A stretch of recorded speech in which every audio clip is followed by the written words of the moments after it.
Sawaka na atuambie. Sawaka anatoka ni mkufunzi wa madereva kutoka VETA Chang'ombe. Sawaka, tunafahamu kwamba VETA sasa hivi kuna mwito wa watu waende VETA.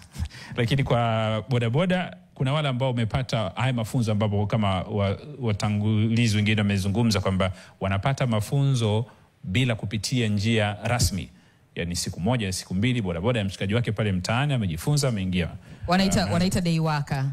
Anachukua mshikaji wake anaendesha kidogo. Au mwingine anajifunza leo, kesho ameingia barabarani. Watu wa hivi VETA mnawatazama kwa namna yote ili kuwapa msaada wa watu rasmi watambuliwe na wafuate sheria za usalama barabarani?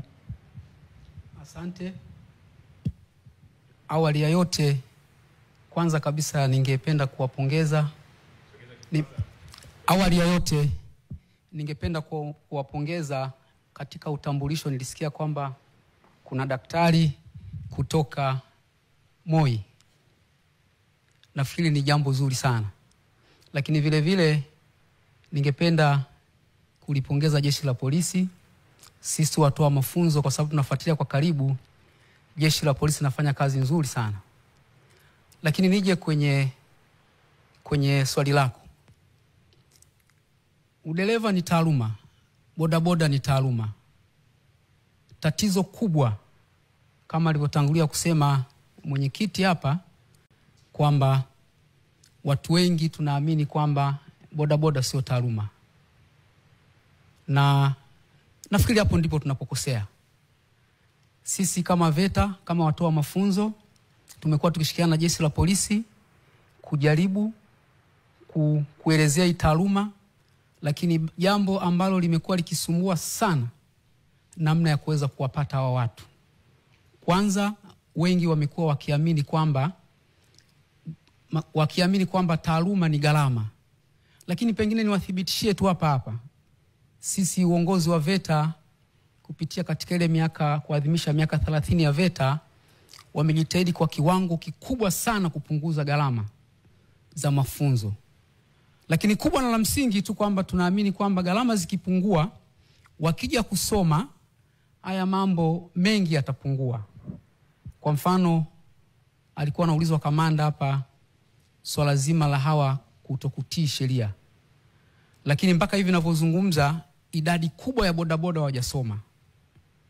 Waliosoma wachache, ni wachache sana ambao wanakwenda kuheshimu sheria na kanuni za usalama barabarani.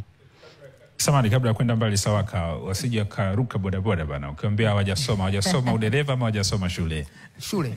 Shule yenyewe ya darasani. Ya darasani. Karibu tu. Kwa maana kwamba shule yenyewe ya darasani. Lakini vile vile umezungumza wewe pia, jeshi la polisi lina dhamana kubwa la kufuatilia watu wa mafunzo. Kwamba watu wa mafunzo lazima kwanza shule imesajiliwa na jeshi la polisi, lakini sio kusajiliwa tu shule, iwe na walimu waliosajiliwa. Sasa ukifanya utafiti, watu wengi wamekuwa wakiamua kuwakusanya pengine labda baa, kuwafundisha, lakini unakuta yule mwalimu hana sifa. Na somo analofundisha hadi karibuni ni moja tu, alama. Lakini kubwa na la msingi, bodaboda wana mapungufu makubwa sana kwenye swala zima la discipline, maadili.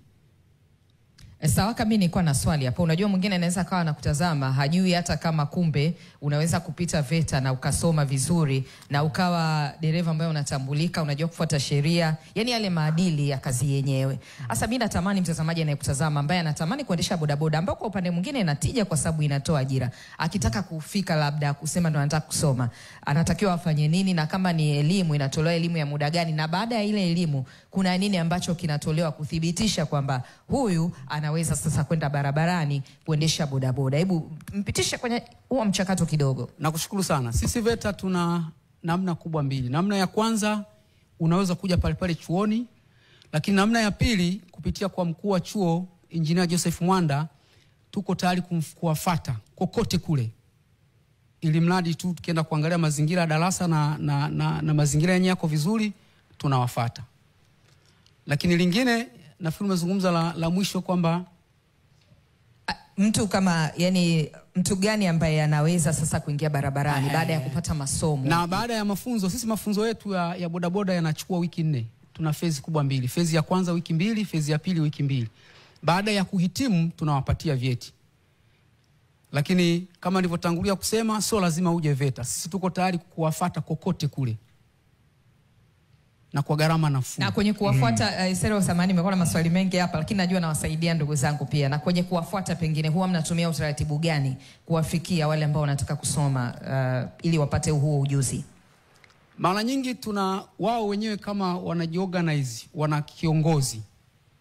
Kwa mfano sisi tunaanzia hata wakiwa 10, 15 tunawafuata. Kwa hiyo cha msingi wawe wajiorganize na watupe mahali pazuri. Yani kwa maana kwamba mazingira yale ya kufundishia, kwa maana ya darasa, tunawafuata. Asante sana kwa mchakato huo, namna ambavyo maisha yanakwenda huko na VETA. Vijana wenzetu wa bodaboda pasi na shaka wamepata somo na kwamba VETA wako tayari kufuateni popote pale mkapate elimu. Kama mnaona kwamba kuna namna yoyote ya kuweza kupata maarifa, wao wako tayari.